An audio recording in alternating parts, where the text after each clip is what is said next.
한 명의 간첩이 100명의 종북 세력과 10,000명의 좌파를 만든다. 위협 상황별 실시간 대응으로 우호 반응 60% 이상 유지. 김관진 전 국방부 장관이 군의 댓글 공작 활동을 진두지휘한 증거입니다.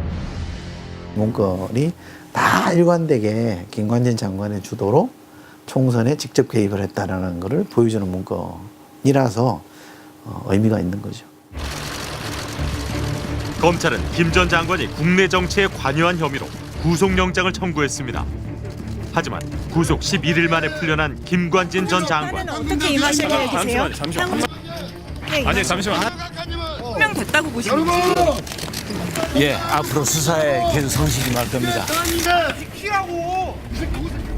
구속이 적법한지를 묻는 구속영장 적부심을 신청해 석방된 김 전 장관. 범죄 혐의가 다툼의 여지가 있다는 이유로 김 전 장관 측에 손을 들어준 법원. 지난해 구속 적부심 인용률은 15.3%입니다. 가장 흔히 드는 것이 다툼의 여지가 있다. 그러니까 이제 무죄를 다투면서 재판을 받고 또 방어권을 보장해야 될 필요성이 있기 때문에 지금 당장 구속해서는 안 된다. 그러나 실질적으로 일반 국민들의 경우에 다툼의 여지가 있는 사건, 그런 경우에 과연 구속영장을 그런 이유로 기각한 경우가 얼마나 있었는지 한번 비교할 필요가 있지 않을까라는 생각이 듭니다. 유독 법망을 잘 빠져나가 법꾸라지라는 별명까지 얻은 우병우 전 청와대 민정수석. 영장 신청만 했다 하면 기각. 구속은 3번 청구 끝에야 이루어졌습니다. 그리고 통신영장 기각률 1%. 이마저도 피해간 우병우. 이게 무슨 일인가? 우병우만 나오면 사시나무 떨듯이 이게 구속하겠다는 것도 아니고 통화 내역을 좀 보겠다는데 그것도 1%에 속하게 만들어가지고 기각을 해버리고, 그러니까 우병우하고 관계되면 웬만하면 기각이에요. 법원과 검찰의 갈등은 조윤선 전 정무수석으로 정점에 치달았습니다. 모두 5천만 원의 국정원. 이번에도 역시 구속영장 기각 사유는 다툼의 여지였습니다. 적폐청산의 걸림돌이 아니냐는 따가운 눈초리를 받고 있는 법원. 흔들리는 사법부. 문제는 무엇인지 짚어봤습니다.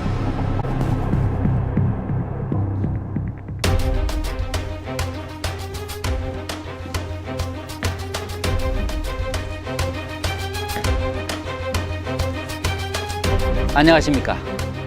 박근혜 정권에 대한 적폐청산 수사가 진행되는 동안 누구는 구속되고 또 누구는 풀려났습니다. 그런데 국민들은 법원의 몇몇 결정에 수긍하지 못하고 의문을 가졌습니다. 심지어 해당 판사들의 이름이 실시간 검색어 상위권에 오르내리는 기이한 현상도 나타났습니다. 혹시 법원 내부에 문제가 있는 것은 아닐까요? 이것이 바로 어제 발표된 사법부 블랙리스트 조사 보고서입니다. 이 안에는 사법행정위원회 위원 후보자 명단이 들어있습니다. 판사 64명의 정치적인 성향, 특정 연구의 소속 여부, 그리고 가족관계 등이 빼곡히 적혀 있습니다. 심지어는 개별 판사들의 SNS 활동이나 익명 게시판의 정보까지 취합했습니다. 판사들이 뒤풀이 자리에서 나눈 대화 내용까지 보고되고 있습니다. 대법원인지 정보기관인지 착각이 들 정도입니다. 도대체 대법원이 왜 이렇게까지 했을까요? 의원님께서 입장하십니다. 정치적인 세력 등의 부당한 영향력이 침투할 틈이 조금이라도 허용되는 순간 어렵사리 이루어낸 사법부 독립은 무너지고 민주주의는 후퇴하고 말 것입니다. 지난해 사법부 독립을 강조하며 임기를 마친 양승태 전 대법관. 하지만 반년도 채 지나지 않아 양승태 전 대법원장이 이끈 법원에 민낯이 드러나고 있습니다. 블랙리스트 의혹은 올해 초 법원 행정처 제2기획심의관으로 발령받았다 취소된 이탄희 판사가 이규진 전 위원으로부터 행정처 컴퓨터에 뒷조사 문건이 저장돼 있다는 얘기를 들었다고 주장하면서 불거졌습니다. 이른바 판사 블랙리스트 의혹은 지난 3월 처음 제기됐습니다. 이모 판사가 법원행정처에 아주 좋은 자리에 발령이 난 거를 기사로 보고 한번 찾아가서 축하를 해야 되겠다 싶어서 마음 먹고 있었는데 이미 부임하기 전에 원래 있던 법원으로 돌아가게 됐다 이런 얘기를 들었습니다. 그래서 굉장히 심상치 않은 일이 벌어졌구나라고 생각을 해서 사법부 최고기관인 대법원. 법원행정처는 대법원장의 지휘 아래 법원 전체의 인사, 예산, 회계를 관리합니다. 그런데 판사들 사이에 요직으로 알려진 법원행정처로 발령을 받은 이탄희 판사가 갑작스레 사직서를 내자 법원은 충격에 휩싸였다고 합니다. 전화를 했더니 자기가 너무 힘들다. 지금은 내가 법원을 너무 사랑하니까 지금은 얘기할 수 없고 내가 묻고 가겠다. 하지만 자기는 너무 힘들고 그리고 선배들에게 되게 실망했다. 법원 행정처에 온 일주일 사이 이 판사에겐 대체 무슨 일이 있었던 걸까요? 사태는 이른바 판사 블랙리스트로 걷잡을 수 없이 커졌습니다. 의혹을 풀기 위해 진상조사위원회까지 꾸려졌습니다. 조사 보고서에는 당시 상황이 꽤나 구체적으로 드러나 있습니다. 인사차 이규진 상임위원회 사무실에 들린 이탄희 판사는 충격적인 얘기를 들었다는 겁니다. 기조실 컴퓨터에 보면 비밀번호가 걸려있는 파일들이 있다. 그러면 거기에 판사들 뒷조사한 파일들이 나올 텐데 그러더라도 놀라지 말고 좋은 취지에서 한 거니까 너무 나쁘게 생각하지 마라. 이탄희 판사가 일할 기획조정실 컴퓨터에 판사들을 뒷조사한 파일이 있다는 것. 이 말은 사실일까? 하지만 이규진 상임위원의 진술은 달랐습니다. 컴퓨터에 비밀번호가 걸려있는 파일이 있다는 이야기를 한 적이 없고 기획조정실 컴퓨터의 비밀번호 파일에 대하여도 전혀 모름. 두 판사의 엇갈린 진술. 그렇다면 조사위원회는 어떤 결론을 내렸을까요? 이른바 판사 블랙리스트가 있다는 어떠한 정황도 찾아볼 수 없었다는 것. 저는 그 결론에 동의하기 어렵다는 것. 그리고 이 결론에 동의하기 어렵다는 것이 이제 판사님들의 다수의 저는 생각이었던 거고요. 그리고 이제 가장 결정적인 게 이제 해당 PC를 조사하지도 않고 과연 어떠한 정황도 없다라는 결론을 노출하는 게 가능하냐. 판사들은 반발했습니다. 법원 대표 판사 100명이 모인 전국 법관 대표회의가 열렸습니다. 추가 조사가 필요하다는 뜻을 전달했지만 양승태 대법원장은 거부했습니다.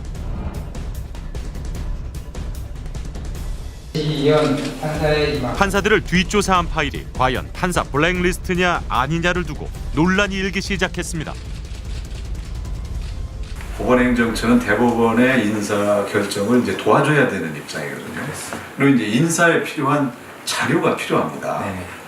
이런 것들은 과연 그게 블랙리스트냐, 인사 자료냐 이런 게 참 구별하기가 이제 쉽지가 않은 측면이 있어서 그래서 이제 사실은 블랙리스트 조사를 한다는 것 자체가 조금 이제 상당히 민감한 문제고 자제하는 것이 좋다 이렇게 보는 것이죠. 이 법관의 독립이 침해되었다, 인사상의 불이익이 나타났다, 침해가 이루어졌느냐도 중요하지만 사실은 침해할 가능성 내지 우려가 있는 행위마저도 우리 국민이 사법부에 대한 신뢰를 저해하는 일이 된다고 저는 생각합니다. 김명수 새 대법원장은 추가 조사를 결정했습니다. 추가 조사의 핵심은 PC 개봉. 블랙리스트가 있는지 확인하기 위해선 PC 개봉이 반드시 필요하기 때문입니다. 하지만 이를 두고 불법이 아니냐는 주장이 제기됐습니다. PC 개봉은 불법이라며 김명수 대법원장을 고발한 주광덕 의원. 지금도 같은 생각이고 대한민국 중견법관들이 사용하던 PC를 영장도 없고 당사자의 동의도 없이 일방적으로 그것을 개봉한다는 것은 그 어떤 의혹을 밝히는 그런 이익보다는 보다 더 큰 이익을 침해한 것이다.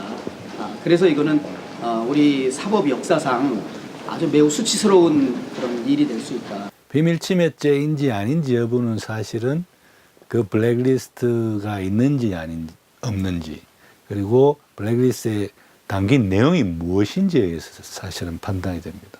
그러면 정말 열어봐야 되는 거예요. 결국 판도라의 상자는 열렸습니다.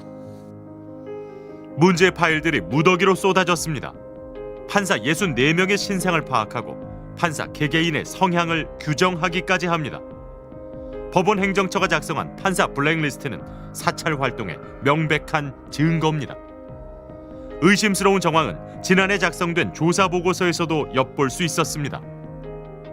만일 이탄희 판사의 이야기가 사실이라면 자신이 공동학술대회 개최에 대한 대처 방안을 작성하여 실장회의 시 보고한 메모일 수도 있으나 이규진 상임위원이 작성했다는 대책 문건. 학술대회를 개최하려는 모임의 구성원과 동향 파악이 담겨 있습니다. 첫 모임부터 이제까지 몇 번 모였는지가 나옵니다. 아마 그 소모임 자신들도 몇 번 모였는지를 계산을 한 적이 없을 겁니다. 근데 여기 보면 첫 모임부터 현재가 몇 번을 모였는지를 횟수를 기재하고 있습니다. 법원 행정처가 집요하게 뒷조사한 대상은 법원 내 최대 학술 모임인 국제인권법학회 회원들에 집중돼 있습니다. 하나의 성향을 가진 사람들이 모이는 거예요. 다 각자 관심사가 다르고 가입 동기가 다 달라요. 그냥 아무나 가입할 수 있거든요. 국제인권법학회는 공동학술대회를 위해 전국의 판사들을 대상으로 설문조사를 실시했습니다.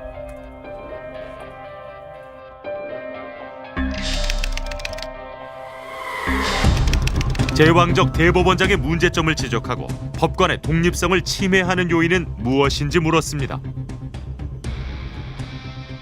1월 말에 설문조사를 돌렸거든요. 전국 판사들을 대상으로. 그게 대법원장님한테도 갔을 거예요. 대법원장님 이하 모든 판사들에게. 그 내용들이 되게 네, 괜찮습니다. 기존의 판사들이 생각하기에는 굉장히 이제 발칙하다고 해야 되나? 파격적이었어요. 설문 내용을 본 법원 행정처는 본격적인 대응에 나섰습니다. 이들을 와해 축소시키기 위해 수단과 방법을 가리지 않았습니다. 행정처가 인권법 연구회의 동향에 촉각을 곤두세운 이유는 무엇일까요? 우리나라 법과 인사제도의 이제 문제점을 중심으로 발표하는 것으로 그렇게 진행이 됐죠. 법관 인사제도 문제를 다룬다는 게 법원 행정처 입장에서는 좀 불편했을 수는 있겠다고 생각이 들었죠. 예. 네, 좀 불편하게 생각할 수 있는 거랑 또 축소를 이렇게 시도하는 거랑 좀 다른 얘기 같아서요. 그렇죠. 그러니까 이제 그 당시 이제 오히려 소위 이제 일을 크게 키운 거죠. 또 법원 행정처라고 하는 행정 조직에 가는 것이 실제 재판을 하는 것보다 또 말하자면 대법관에 가는 지름길이라고 생각이 된다라고 한다면 그건 문제가 있는 거죠, 사실은. 그런 불만들을 객관적으로 모은 자료, 그것들을 공개하는 자리가 아마 그 학술대였던 것 같은데, 그게 이제 법원 행정 조직 안에서는 법원의 치부를 좀 보여주는 것이니까 아무래도 막강한 힘을 지닌 대법원장을 중심으로 하는 그들만의 리그는 점차 굳건해졌습니다. 법원 행정처는 곧 고위직으로 가는 필수 코스. 법원 행정처 출신이 고등법원 부장 판사가 될 확률은 100%. 법원 행정처 차장이 대법관이 될 확률은 80%. 실제 이런 법관 승진 제도를 관리하는 주체가 대법원장과 이 대법원장을 보좌하는 법원행정처, 이 두 기관이 집중적으로 통제하는 그런 체제를 갖추고 있는 거죠. 법원 구조 전체가 경우에 따라서는 법원행정처를 앞세운 대법원장의 의사가 그대로 관통될 수 있는, 모든 법관들을 대법원장을 정점으로 하는 피라미드 구조 속에 집어넣을 수 있는 그런 가능성을 열어두고 있는 거죠. 수직적인 인사제도를 개선하자는 목소리에 법원 행정처는 불법적인 방법을 동원해 문제를 제기했던 학술단체를 와해하려 했습니다. 선망의 대상으로 알고 온 법원 행정처의 본 모습은 너무나도 추악했습니다. 이탄희 판사는 결국 사직서를 제출했습니다. 신뢰할 수 있는 거점 법관을 통한 해당 법원의 동향 주기적 파악, 뒤풀이에 합류한 사람, 개인 SNS까지 들여다봤습니다. 그리고 자신들도 이것이 문제가 될 것을 알고 있었습니다. 이규진 상임위원이 존재 자체를 모른다던 비밀번호가 걸린 파일은 760개나 발견됐습니다. 파일을 삭제한 흔적도 확인됐습니다.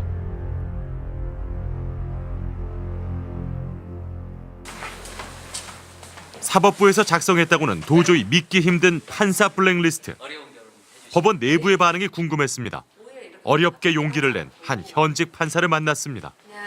그 추가조사위원회에서 발표한 그 내용을 보시고 나서 좀 어떤 생각이 드셨어요? 제가 법원 행정처에 가졌던 믿음, 그곳에 근무했던 선배 판사님들에 대한 신뢰와 존경심, 이런 것들이 다 배신당한 느낌이죠. 가장 실망스러웠던 건 영화 1987이나 혹은 최근에 국정원 보고서 같은 걸 봤을 때 국민들이 분노하는 이유는 그걸 거예요. 국민 중에 일부를 적으로 규정을 하고 그 적과 싸우기 위해서 자신의 조직력을 동원하는 것. 법원에서 똑같은 일이 벌어졌던 거예요. 법원 행정처의 적은 판사였던 거예요. 자신들과 의견이 다른 판사. 법원 행정처는 그 판사들을 적으로 규정하고 그들을 제압하기 위해서 자기가 가진 모든 권한과 수단을 동원한 거죠. 전 그게 굉장히 참담해요. 그리고 이 블랙리스트는 양승태 대법원장에게까지 보고된 것으로 확인됐습니다. 사법부의 블랙리스트에 대한 조사 내용이 하나하나 충격입니다. 박건식 PD, 블랙리스트가 없다는 의견도 있는데 이게 무슨 말입니까? 네, 사실 블랙리스트라는 말은 언론이 만든 프레임입니다. 법원은 뒷조사라는 용어를 쓰고 있는데요. 중요한 것은 법원 행정처가 판사들을 뒷조사하고 사찰했다는 사실입니다. 대법원장과 다른 목소리를 낸다는 이유만으로 판사들의 성향을 분류하고 뒷조사하고 사찰했다면 그것만으로도 심각한 범죄입니다. 그렇다면 이 사건이 앞으로는 어떻게 진행되겠습니까? 비밀번호가 걸려 있어서 아직 열어보지 못한 파일이 760개나 됩니다. 그리고 이 사건의 핵심 당사자인 임종원 법원행정처 차장의 PC에는 아예 접근도 하지 못했습니다. 당사자들이 협조하지 않기 때문인데요. 제가 만난 판사들은 하여간 수사를 하든지 어떻게 해서라도 정확한 진상규명을 해야 한다고 주장합니다. 이렇게 되면 양승태 전 대법원장에 대한 수사 역시 불가피해 보입니다. 알겠습니다. 법원 내부에서 이런 감시와 통제가 이루어진 것이 밝혀졌습니다. 그렇다면 법원이 외부 권력으로부터는 자유로운 걸까요?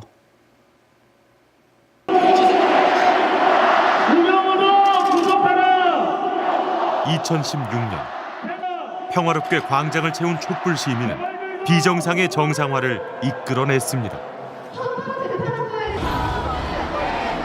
2008년에도 시민들은 촛불을 들었습니다. 하지만 평화는 오래가지 않았습니다. 공권력이 투입되면서 폭력 사태까지 발생했습니다. 일부 집회 참가자의 도를 넘는 행위에 경찰은 촛불 집회를 불법 시위로 규정하고 시민들을 연행하기 시작했습니다. 폭력을 썼든 쓰지 않았든 개의치 않았습니다. 촛불은 점차 움츠려들었습니다. 법적인 조치에 대해서 우리는 확실히 나중에 트러블 날 일은 하지 말자라고. 그래서 모두 다 문화재거나 아니면은 집회 허가가 떨어진 그 곳에서만 갔었고, 그게 바로 이제 대한문이나 광화문 집회였을 때. 아이들과 함께 집회에 나온 이른바 유모차 부대도 연행 대상에 올랐습니다. 이제 경찰들이 갑자기 집에 와서 너를 찾는다고 남편에게 전화가 왔어요. 제가 이제 가게를 나가는 버스 안에서 전화를 받았는데 네가 바로 오지 않으면 너를 길에서라도 마주쳐서 잡아가겠다라는 얘기를 하니 네가 전화를 좀 받아봐라. 정말 이해가 안 됐던 건 아니 이거 다 경찰하고 같이 있었고 경찰하고 협의했던 거잖아. 근데 이것을 우리가 불법이라고 조사를 받아야 되는가? 경찰의 과잉 진압 장면을 보고 분노한 김원재 씨도 거리로 나섰습니다. 김 씨는 당시 상황을 또렷이 기억하고 있었습니다. 그때 당시 촛불 예비군 부대라고 해서 그 예비군복을 입고 나와서 뭐 질서 유지라던가 아니면 격화되는 시위를 조금 완화시키려고 하는 예비군복을 입고 나와 시민들의 안전을 지켜준 예비군 부대로 활동한 김 씨는 아무런 이유도 모른 채 이곳에서 연행됐다고 합니다. 생각이 있고 당시에 무슨 뭐 폭력을 행사하시는 절대 아닙니다. 네, 절대 그렇지 않고요. 저는 항상 기조 자체도 그렇고 우리 시위는 평화로워야지만 이길 수 있다는 생각을 했었고 잘못을 저지르지 않았는데도 이들은 법정 앞에 서야 했습니다. 각각 벌금 80만 원형, 150만 원형을 선고받았습니다. 억울하고 되게 화가 많이 났죠. 왜냐하면 그나마 법원은 좀 아닐 거라고 생각을 했었어요. 그래 시위 현장에 가서 내가 정말 잘못을 했다라고 하면은 저는 처벌을 받아야 된다고 생각을 하거든요. 근데 저는 인도에 있었고 전 폭력을 행사한 적이 없다라고 했는데 그거에 받아들여지지 않았었어요. 이명박 정부 당시 연행된 촛불 집회 참가자 중 900여 명이 재판을 받아야 했습니다. 경찰은 야간 시위를 금지한 집시법 10조 위반 혐의를 근거로 들었습니다. 하지만 이 법은 위헌 소지가 있다는 주장이 제기됐습니다. 개인이 그렇게 치부할 수 있는. 당시 위헌 제청을 신청한 김난근 변호사. 옛날에 나치 야간의 집회나 시위는 무조건 금지하는 그런 집시법 규정이 있었기 때문에 야간에 개최되는 이제 집회에 참여하게 되면 무조건 범법자가 되는 그런 시대였습니다. 그러니까 따라서 그 2008년도에는 2016년도 촛불 집회 시위처럼 야간에 이루어지는 집회 시위는 전부 불법이었던 거죠. 누가 보더라도 전근대적인 경찰 행정이고 후진적인 그런 법률이라고 볼 수 있는 것이어서 그 부분에 대해서는 이제 위헌 판단을 받아보자는 것이었고요. 당시 사건은 서울중앙지방법원에 접수됐습니다. 한 판사가 위헌 신청을 하면 촛불 집회와 관련한 재판은 모두 멈춰야 하는 상황. 그 형사단독 판사들을 16명인데 두 팀으로 나눠가지고 그 교대역 근처에 식당에 모이게 해서 식사를 하면서 그 위헌법률 심판 제청 신청이 들어왔던데 그거에 대해서 다른 기관, 즉 헌법재판소에다가 넘기지 말고 그냥 판사들이 스스로 판단할 수 있지 않느냐. 이런 식으로 이렇게 압력성 발언을 했습니다. 법원장이 판사들을 따로 불러 모은 자리에선 위헌 제청을 받지 말라는 발언이 있었다고 합니다. 부당한 개입은 한 번으로 끝나지 않았습니다. 담당 판사를 개별적으로 불러 같은 취지의 말을 다시 했다는 것. 압력을 가한 건 당시 서울지방법원장 신영철. 그는 이듬해 대법관 자리에 올랐습니다. 위헌 제청 신청은 판사의 몫. 부당 개입에도 굴하지 않았던 해당 판사는 소신에 따라 결정을 내렸습니다. 같은 법조항을 적용해야 하는 재판부도 헌법재판소의 판결을 기다렸습니다. 그리고 5일 뒤 신영철 당시 법원장은 판사들에게 재판을 진행하라는 이메일을 보냈습니다. 판사들에게 이메일 등을 보내면서 빨리 판결을 하라는 것은 무슨 의미일까요? 그 법조항은 유효한 법조항이니까, 즉 합헌이니까 빨리 적용해서 유죄 판결을 내리라는 소리입니다. 그것은 그래서 따라서 명백한 재판 간섭인 겁니다. 뒤늦게 이메일이 공개되면서 재판에 개입한 게 아니냐는 논란이 일었지만 그는 이미 대법관으로 영전한 후였습니다.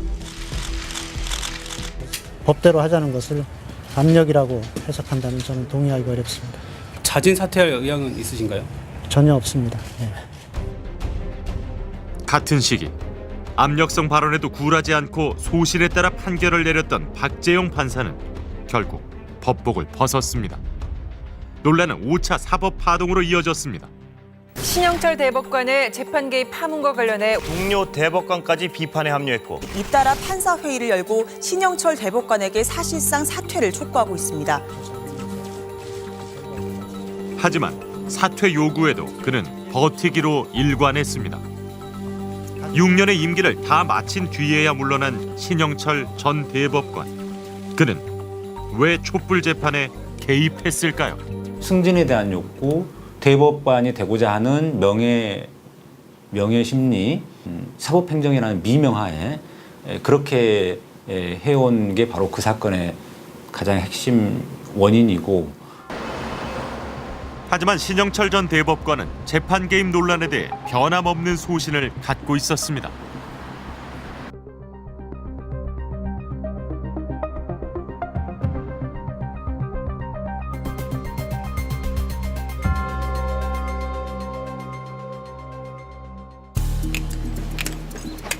판사의 독립성이 지켜지지 않는 법원. 그렇다면 법은 권력으로부터 자유로울까요? 김영한 전 청와대 민정수석의 비망록엔 박근혜 정부가 어떻게 사법부를 활용했는지 엿볼 수 있습니다.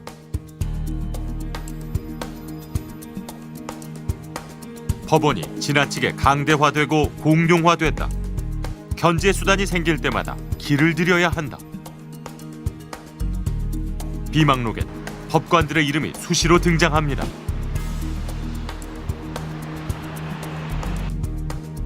대법관 후보 인선에 관여한 정황도 드러납니다. 하마평에 오른 인물은 공안검사 출신 박상옥. 도서관이 책상을 탁 치니 욱하고 경찰의 고문치사 사건으로 억울하게 세상을 떠난 박종철 열사. 당시 수사검사였던 박상옥 대법관 후보의 이력이 문제였습니다. 인사청문회장에선 날선 비판이 쏟아졌습니다. 박종철 고문치사 은폐 조작 사건을 꼽았습니다. 이 수사팀의 일원이셨죠? 부끄럽다고 수사팀의 일원이었습니까? 아닙니까? 위원님과 좀 생각이 다릅니다. 당연히 제가 수사팀의 잠깐만요. 일원이었습니다. 그래서 1차 수사에서 경찰의 고문 축소 밝혀내지 못하고 경찰 수사 그대로 2명만 기소하고 말았고 2차 수사 김승훈 신부 폭로로 충분히 다 밝혀낼 수 있음에도 고문경관 3명 추가하고 말았잖아요. 이게 역사적 진실입니다. 스스로 책임을 방기했다면 비겁한 것이고요. 추가 가해자의 존재 여부를 몰랐다면, 은폐 축소 의혹조차 몰랐다면 무능한 검사였습니다. 대한민국 국민들은 비겁한 대법관을, 무능한 대법관을 원하지 않습니다. 하지만 박상옥 후보는 무사히 대법관 자리에 올랐습니다. 박근혜 정부는 입맛에 맞는 이들을 요직에 보내고 성향에 맞지 않는 판사들에겐 벌을 내렸습니다. 원세훈 전 국정원장의 판결을 비판한 김동진 판사, 직무배제 강구라는 메모. 법관을 길들이려는 청와대의 의지는 즉각 실행됐습니다. 정직 2개월 처분을 받은 겁니다. 원세훈 전 국가정보원장에 대한 선거법 위반 사건 1심 판결을 공개 비난한 김동진 부장판사가 정직 2개월의 징계를 받게 됐습니다. 당시 원세훈 전 국정원장은 국내 정치 관여 및 직권 남용 혐의로 재판을 앞둔 상황. 그 결과 정치 개입은 유죄, 선거 개입은 무죄라는 기묘한 판결이 나왔습니다. 때렸으면 폭행이지. 때리긴 했지만 폭행은 한 것은 아니다. 친구 답안지를 받지만 컨닝은 아니다. 아니, 국정원이 정치 개입은 했지만 선거 운동은 아니다. 어디서 이런 모순된 논리가 나온단 말입니까? 2심 결과는 정치 개입, 선거 개입 모두 유죄. 박근혜 정부는 원세훈 전 국정원장의 재판에 일희일비한 것으로 드러났습니다. 만약에 원세훈 판결이 대법원에서 확정된다라고 하면은 국가기관을 동원한 선거 개입이 있었기 때문에 그것이 박근혜 대통령이 직접 관여했든 하지 않았든 간에 선거의 공정성 그리고 선거의 이제 정당성에 관련된 의문이 본격적으로 제기될 수밖에 없는 상황입니다. 대법원 판결을 앞두고 위기에 놓인 박근혜 정부는 대책 마련에 나섰습니다. 당시 박근혜 정부가 사법부를 장악해 대법원 판결의 쟁점과 일정까지 미리 보고받고 있었다는 증거가 공개됐습니다. 판사 블랙리스트 추가조사위원회가 발견한 문건. 청와대와 사법부에 부당거래 정황도 포함돼 있었습니다.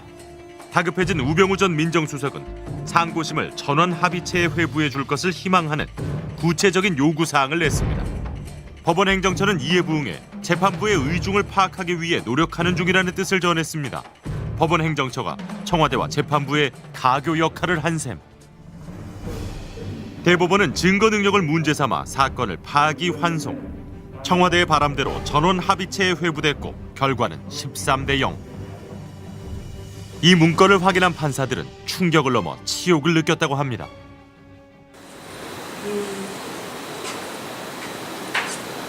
정말 사법부가 자기의 역할을 포기한 거죠, 스스로. 그런 시도를 할 생각도 못하게 만들어야 되는 게 정상인데.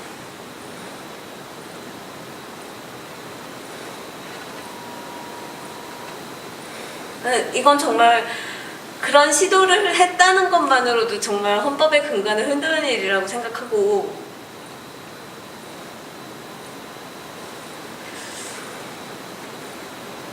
그게 실행이 됐든 안 됐든 그런 문건이 법원행정처 기획조정실 컴퓨터에서 발견된 것 자체가 판사로서는 정말 상상하기가 어려운 일이에요. 정말로.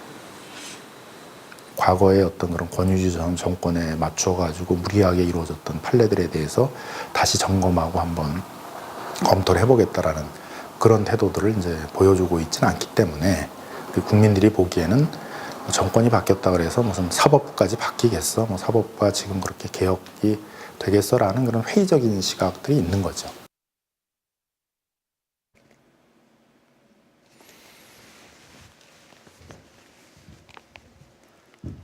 법원 길들이기. 당시 청와대가 법원을 바라보는 시각을 극명하게 보여줍니다. 우병우 청와대 민정수석이 원세훈 국정원장의 재판 결과에 큰 불만을 표시하고 대법원 판결에 영향을 미치려 한 대목에 이르러서는 말문이 막힙니다. 권력 앞에서 이렇게 흔들리던 법원. 그런 법원이 힘없고 약한 사람들에게는 어떻게 했을지 궁금해집니다. 정국정 씨는 10년이 넘는 법정 싸움 끝에 고향에 내려왔습니다.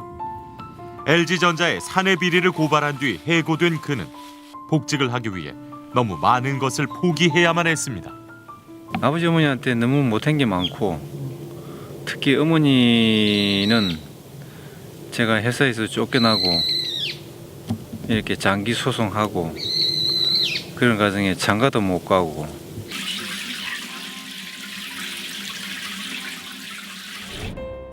LG전자에서 엔지니어로 근무하던 정 씨는 우연히 납품 비리를 발견했다고 합니다.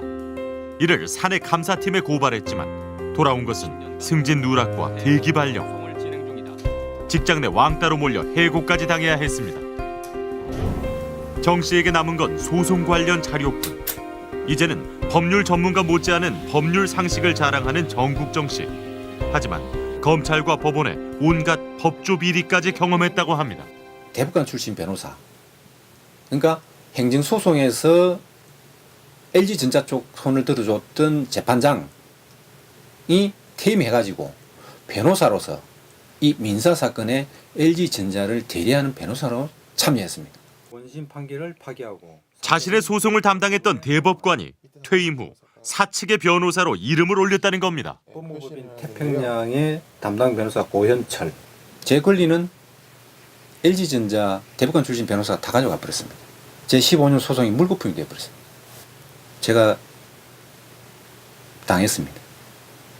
정관 예우에 당했고 제 권리는 정관이 다 차지해버렸습니다. 대법관 출신 변호사의 부적절한 사건 수임을 두고 비판이 제기됐습니다. 하지만 변호사협회가 내린 처분은 과태료 300만 원이 다였습니다. 판검사 출신의 변호사로 개업해 사건에 영향을 미치는 전관예우는 사법부 불신의 가장 큰 원인으로 꼽힙니다. 정은호 게이트는 법조 비리의 종합판으로 불립니다. 소위 정은호 게이트라는 사건이 터졌을 때 현직 부장판사가 금품을 수수해서 구속돼서 이제 유죄 판결을 받은 사례도 있습니다. 변호사 단체에서 매해 법관 평가를 하고 있습니다. 그 평가 제도를 보면 상대방이 이제 정관 변호사일 때는 재판의 공정성이 좀 변호사들도 좀 훼손된다는 것을 좀 호소하고 법원을 비판하는 경우가 있거든요.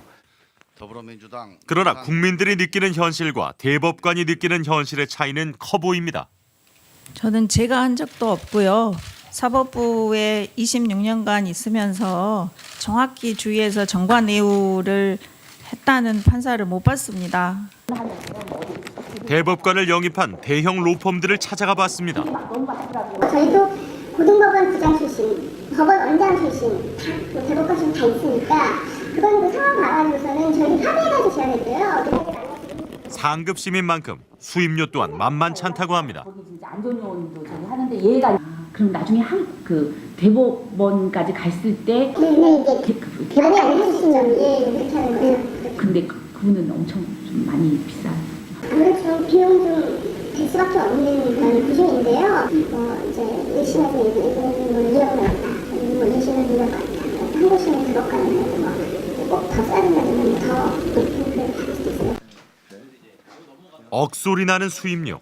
대법관 출신은 전관예우의 몸통으로 지목받기도 합니다. 또 다른 로펌을 가봤습니다. 대법원까지 생각하신다면 이제 수임료가 좀 셀 거예요. 수임료 세고 다만 대법관 하셨던 분이 비싸죠. 한 5억이면 어떠겠어요? 대신 이제 좀 일이 많아지면 좀 추가될 수 있지만 10억 이내로 해서. 오피스텔 성매매를 했다가 감봉을 받고 사표를 낸 그분가 있습니다. 왜냐하면 인사 담당관이었거든요. 아, 어디요? 법원의 행정처의 인사심의관이었습니다. 인사심의관은 인사를 하기 때문에 전국 법관, 그러니까 단순히 누가 누구랑 동기다, 누가 누구랑 같은 고등학교를 나왔다 이런 표면적인 수준의 정보가 아니라 어떤 판사와 어떤 판사가 가까운지 정확하게 알고 있습니다. 법관들이 돈과 권력을 쫓는 사이 약자들의 삶은 점차 고단해지고 있습니다. 양승태 대법원장 체제의 법원은 정권엔 관대하고 노동자에겐 유독 가혹했다는 평가를 받습니다. 10년 넘게 부당 해고 소송을 벌여온 콜트 해고 노동자들. 그들에겐 더 이상 돌아갈 곳이 없습니다. 안녕하세요. 잘 계셨어요. 방정훈 지회장님. 여기 좀 좁네요, 생각보다. 그래도 저희들한테는 넓어요.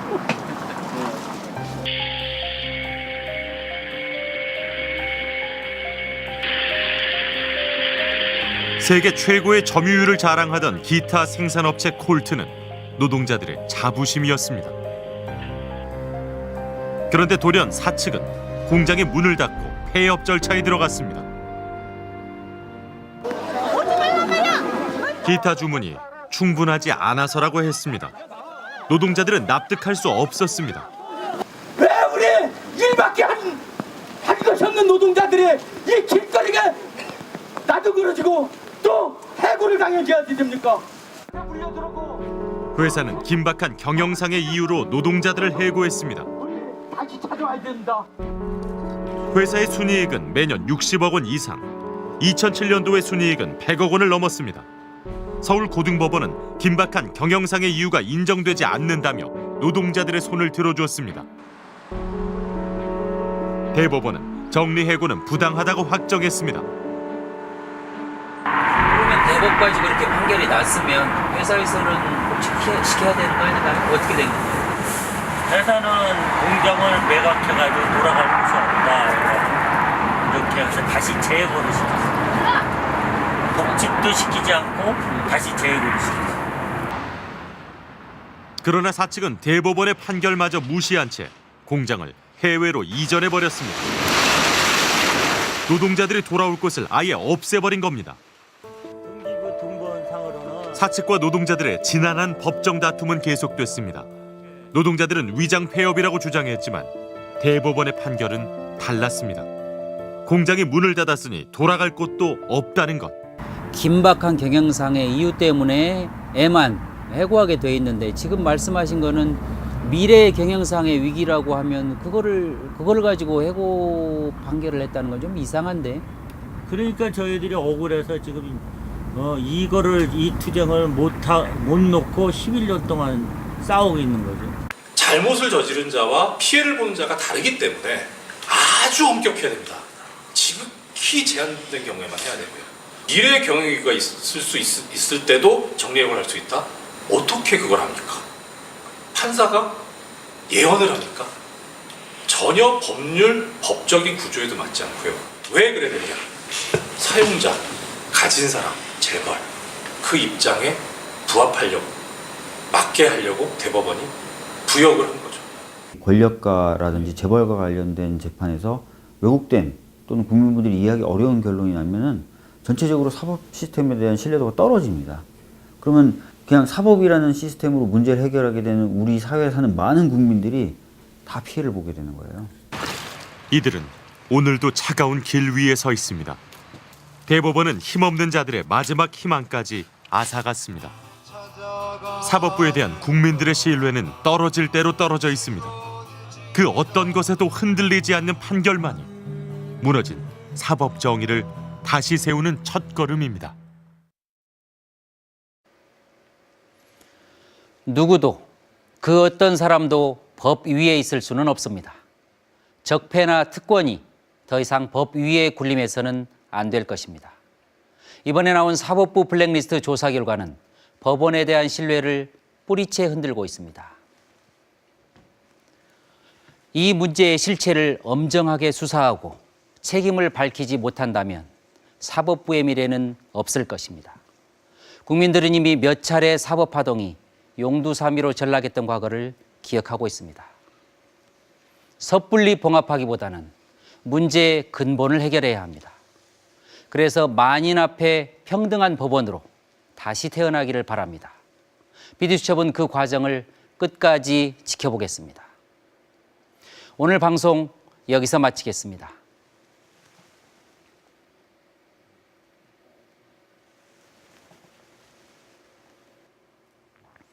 지난 1월 9일 방송한 스텔라 데이지오 국가의 침몰편과 관련하여 정부는 관계부처 및 전문가들이 참여하는 TF를 구성해 심해 수색 장비 투입에 관한 기술 검토에 들어간 것으로 알려왔습니다.